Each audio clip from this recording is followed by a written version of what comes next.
السلام علیکم اللہ وبرکاتہ. کہ سر غیر مسلم پوچھتے ہیں کہ آخر اللہ نے شیطان کو کیوں بنایا؟ جب اس دنیا کا جو نظام ہے وہ دیکھا جائے تو انسان تو سارا وقت کشمکش میں مبتلا رہتا ہے، شیطان سے لڑتا رہتا ہے، نیگیٹو فورسز سے لڑتا رہتا ہے. تو نیگیٹو فورسز بناتا ہی نا، سارا معاملہ صحیح چلتا رہتا. بنانے کی کیا ضرورت تھی؟ ٹھیک ہے. اب یہ سوال غیر مسلموں کے ذہن میں اس لیے آتا ہے کیونکہ ان کے ذہن میں یہاں کی زندگی جو ہے دیٹس اٹ، اس کے بعد کچھ نہیں ہے، تو وہ اس کو پرفیکٹ چاہتے ہیں. ٹھیک ہے، اسی لیے وہ یہ سوال کرتے ہیں. اللہ عز و جل نے کائنات کو تخلیق کیا ایک مقررہ مدت تک چلانے کے لیے، ایک نظام بنا دیا. اس نظام میں بعض مخلوقات کو بھیج دیا، بعض مخلوقات کو اس نظام سے باہر آسمانوں میں رکھا، بعض مخلوقات کو تہ بتہ مختلف آسمانوں میں رکھا، بعض مخلوقات کو جنت میں رکھا، بعض کو جہنم کے لیے تخلیق فرمایا، اور اس کائنات کو بطور امتحان بچھا دیا. کیوں؟ اس کی مرضی. وَلَا يَخَافُ عُقْبَاهَا، اس سے کوئی سوال کرنے والا نہیں ہے، اور جب وہ کوئی کام کرتا ہے تو وہ کسی کو جواب دے بھی نہیں ہے، لیکن وہ ہمیشہ عدل پر، انصاف پر عمل کرتا ہے، ظلم نہیں کرتا، بلکہ اس پہ رحمت کا شدید غلبہ ہے. اس نے رحمت کو بنایا تو 99 حصے آسمانوں میں رکھ لیے کہ جس کے ذریعے لوگوں کو بخش کر جنت میں داخل فرمائے گا، اور ایک حصہ کائنات میں اتار دیا جس کی بیسس کے اوپر تمام مخلوقات ایک دوسرے پہ رحم کرتے ہیں. تو سوچے کہ ایک حصہ اتارا تو اس میں اتنا رحم ہے، تو وہ 99 حصے کیا ہوں گے؟ تو اب آپ اندازہ کریں، یہ جو کائنات بنائی گئی ہے نا، یہ امتحان ہے.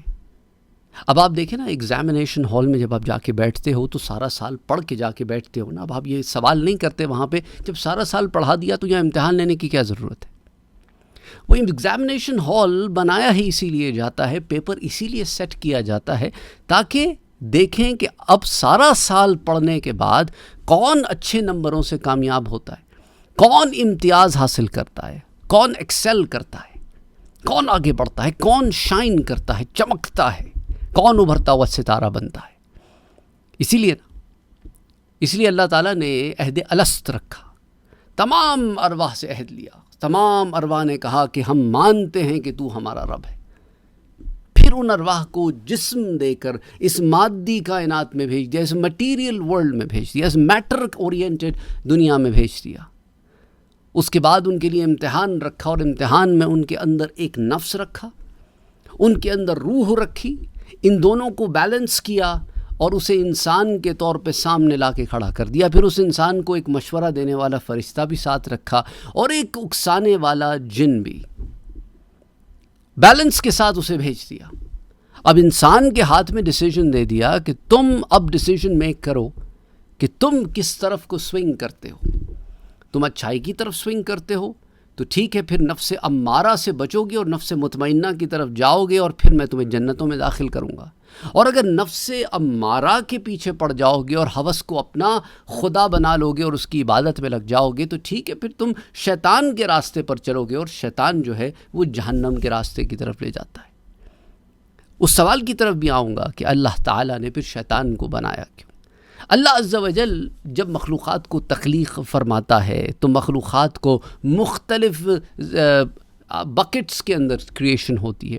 بعض مکلف ہیں اور بعض غیر مکلف ہیں. مکلف وہ ہیں جن پر شریعت لاگو ہوتی ہے، جن کے اوپر لاز آف ریلیجن لاگو ہوتے ہیں، اور پھر وہ اسی کے مطابق سوال کیے جائیں گے، جس کے اندر تمام باعقل، باشعور، بالغ، عاقل جنات اور انسان شامل ہیں، کیونکہ ان میں نفس موجود ہے، ان کے پاس ڈیسیجن میکنگ پاور ہے. اس لیے یہ مکلف ہیں، جواب دہ ہیں، آنسریبل ہیں. غیر مکلف یعنی کہ آپ کے یہ حشرات الارض، زمین کے انسیکٹس ہو گئے، اینیملز ہو گئے، پانی کے جانور ہو گئے، چھوٹا بچہ، نابالغ بچہ ہو گیا، چاہے وہ کفار کا ہو گیا مسلمانوں کو، اس پہ قلم اٹھا لیا جاتا ہے تو اس سے پوچھ کوئی نہیں ہے. اسی طرح پاگل دیوانہ ہو گیا، سویا ہوا آدمی ہو گیا، خبر ہی کوئی نہیں ہے. تو اس وقت ان پر سے قلم اٹھا لیا جاتا ہے. ایک آدمی پاگل ہو گیا تو پھر اس کے بعد ہوش ہی میں نہیں ہے تو قلم اٹھا لیا جاتا ہے. تو جن پر قلم اٹھایا نہیں جاتا ان سے پوچھا جائے گا، اس لیے قیامت کا دن رکھا. اور اس کو سارے کو ٹیسٹ بنایا اسی طرح جیسے آپ ایگزامینیشن ہال میں بیٹھ کر ٹیسٹ دیتے ہو، اور بعض سوال جو ایگزامینیشن ہال میں پیپر سیٹ ہوتا ہے تو مشکل ہوتے ہیں، بعض آسان ہوتے ہیں. اچھا، کچھ لوگوں کے لیے سارے سوال آسان ہوتے ہیں، کچھ کے لیے ہر سوال ہی مشکل ہوتا ہے، پڑھا ہی نہیں ہوتا انہوں نے. تو جن نے نفس کی اتباع کر کے پڑھائی کچھ نہیں، انہیں خبر ہی کوئی نہیں، اس لیے قبر میں جب سوال پوچھے جائیں گے تو کہیں گے ہائے ہائے خبر ہی کوئی نہیں. اور جنہوں نے تیاری کر رکھی ہوگی وہ کہتے ہیں ہاں ہمارا رب اللہ ہے، ہمارا دین اسلام ہے، یہ محمد مصطفیٰ صلی اللہ علیہ وسلم اللہ کے نبی، اللہ کے رسول ہیں، اور ہم نے ان کو جانا کیونکہ ہم نے قرآن کریم کو پر ایمان لائے، قبول کیا، اسے پڑھا اور حضور صلی اللہ علیہ وسلم کی معرفت کو حاصل کیا. تو بہرحال ایگزامینیشن ہال میں جب پیپر سیٹ ہوتا ہے تو ہر قسم کے سوالات آتے ہیں. تو دنیا کے پیپر میں بھی دو قسم کے سوال ہیں، اچھائی کے سوال ہیں اور برائی کا سوال ہے. ڈیسیجن تمہارے پاس ہے کہ تم کون سے آنسر پہ سرکل کرتے ہو، کون سی چوائس اختیار کرتے ہو. کیونکہ کبھی کبھی گناہ بڑے زبردست نظر آتے ہیں لیکن اصل میں وہ فیلئر کی طرف لے کے جاتے ہیں. تو اللہ عز و جل نے ڈفرینٹ فورسز بنا دی، مکلف، غیر مکلف.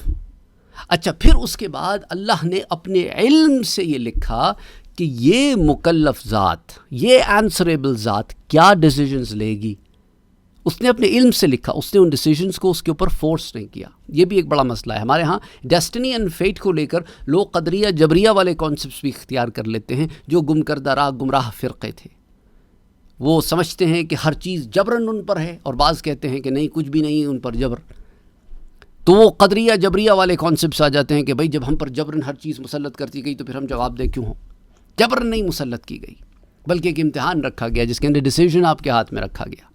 اگر آپ عاقل بالغ ہیں، باشعور ہیں، انٹلیکچول ہیں، انٹیلیجنٹ ہیں، سوچنے سمجھنے کی صلاحیت رکھتے ہیں، پڑھے لکھے ہوں یا نہ ہوں، doesn't matter, decision making power رکھتے ہوں، تو آپ کے لیے ان سوالات کے جوابات حل کرنے مشکل نہیں ہونے چاہیے. اسی لیے ایک سوال سیٹ کیا، اس کے اندر فورسز رکھیں، evil forces and good forces.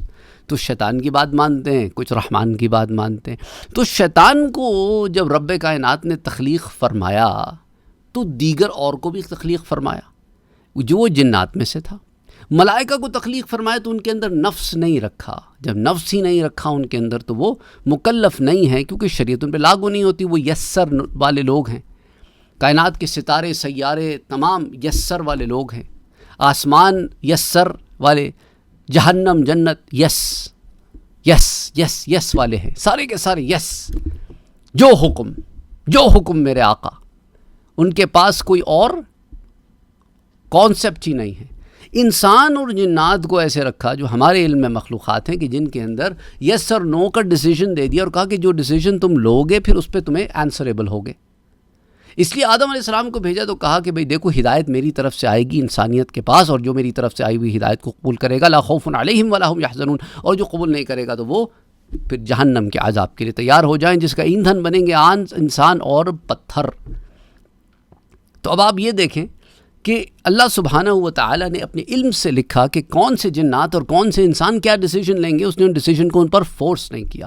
ہاں، ان کے لیے میعاد مقرر کر دی، ان کے لیے پیرامیٹر سیٹ کر دیے کہ 50 سال، یہ 100 سال، یہ 200 سال، یہ 1000 سال جیے گا، اس کو اتنا رزق ملے گا، اس سے شادی ہوگی، اس کے اتنے بچے ہوں گے، اس کے یہ پیرامیٹرز کے اندر اسے لکھا جائے گا. تو اب دیکھتے ہیں کہ ان پیرامیٹرز میں یہ کیا ڈیسیجن لیتا ہے. تو ان پیرامیٹرز میں جو ڈیسیجن لیے جائیں گے ان باؤنڈریز کے اندر، اس باؤنڈری وال کے اندر جو آپ فیصلے لیں گے ان فیصلوں پر فیصلہ ہوگا کہ آپ نے فیصلے کیوں لیے. اب آپ کے پاس گناہ کی دعوت تھی، آپ نے قبول کر لی تو آپ کا فیصلہ تھا قبول کرنا. گناہ کی دعوت تھی، آپ نے قبول نہیں کی تو آپ کا فیصلہ تھا قبول نہ کرنا. اچھائی کی دعوت تھی، آپ نے قبول کر لی، آپ کا فیصلہ تھا. نہیں قبول کی، آپ کا فیصلہ تھا. تو آپ تو اپنے فیصلوں پر جانچے جائیں گے. تو فیصلے کی طاقت، اس لیے ایک عمر تک فیصلہ جو بھی کریں پکڑ نہیں ہے، قلم نہیں ہے. جب باشعور بالغ ہو جائیں تو پھر قلم ہے، پکڑ ہے. اسی طرح دیوانے پر پکڑ نہیں ہے. جیسے میں نے پہلے ذکر کیا. تو بہرحال کہنے کا مقصد یہ ہے کہ اللہ عز و جل نے اپنے علم سے ان تمام چیزوں کو لکھا کہ فلاں لوگ فلاں ڈیسیجن لیں گے when they will be put in those parameters. اور ان چیزوں کو اللہ کی ذات کی طرف نہ رکھیں بلکہ اس کو یوں رکھیں کہ اس نے اپنے علم سے لکھا ہے کہ یہ آدمی فیوچر میں یا یہ جن فیوچر میں یہ کرے گا. اس لیے دیکھیں نا، موسیٰ علیہ السلام نے جب آدم علیہ السلام سے کہا کہ آپ کی وجہ سے ہم جنت سے نکالے گئے، تو آدم علیہ السلام نے موسیٰ علیہ السلام سے کہا کہ تورات کیا میری تخلیق سے قبل نہیں لکھی گئی تھی؟ کیا تورات میں تم نہیں پاتے اس چیز کو کہ آدم علیہ السلام جو ہے وہ جنت سے نکالے جائیں گے؟ موسیٰ علیہ السلام نے کہا ہاں. تو بس کہتے ہیں وہ تو لکھا جا چکا تھا، میں نے ایسا ہی کرنا تھا، لیکن یہ مجھ پر فورسڈ نہیں تھا. given the parameters I had to do that. مجھے جو پیرامیٹرز دیے گئے تھے اس کے اندر میں نے ایونچولی یہ ڈیسیجن لینا تھا، اور یہ اللہ نے اپنے علم سے لکھ لیا تھا، گو کہ یہ ڈیسیجن مجھ پہ فورسڈ نہیں تھا. بہرحال امید کرتا ہوں کہ اس سے آپ کو بات سمجھ میں آ گئی ہوگی کہ اللہ عز و جل نے بہت ساری مخلوقات تخلیق فرمائی ہیں اور اپنے علم سے لکھا کہ کون کیا ڈیسیجن لے گا.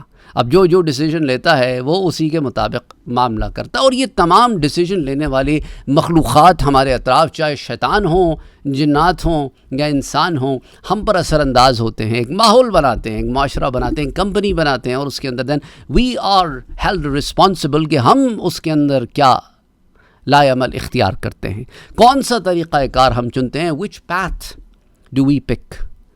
That makes a lot of difference. That's why اللہ سبحانہ و تعالیٰ سے ہم دعا مانگتے ہیں کہ اہدنا الصراط المستقیم صراط الذین انعمت علیہم غیر المغضوب علیہم ولا الضالین آمین.